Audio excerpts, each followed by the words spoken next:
লালন শাহ সেতু এবং Hardinge bridge দুইটি সেতু পাশাপাশি পদ্মা নদীর উপরে উপস্থিত। সেতু দুইটির পূর্বে পাবনা জেলা, ঈশ্বরদী উপজেলা এবং পশ্চিমে কুষ্টিয়া জেলার ভেড়ামারা উপজেলায় সংযোগ ঘটিয়েছে। বাউল সম্রাট লালন শাহের নামানুসারে লালন শাহ সেতু এবং লর্ড হার্ডিঞ্জের নামানুসারে হার্ডিঞ্জ ব্রিজ নামকরণ করা হয়েছে। এর দৈর্ঘ্য 1.8 কিলোমিটার এবং প্রস্থ প্রায় 60 ফিট। লালন শাহ সেতুটি 2004 সালে 18 মে যান চলাচলের জন্য উন্মুক্ত করা হয়। 4 লাইনের এই সেতুটি যমুনা সেতুর পর 2021 সাল পর্যন্ত দ্বিতীয় বৃহত্তম সেতু হিসেবে পরিচিত।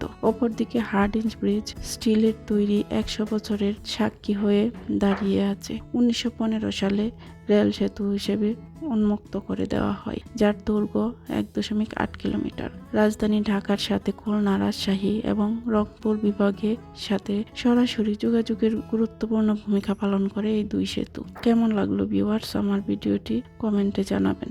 ভালো লাগলে লাইক, কমেন্ট, শেয়ার করে পাশে থাকবেন। আসসালামু আলাইকুম।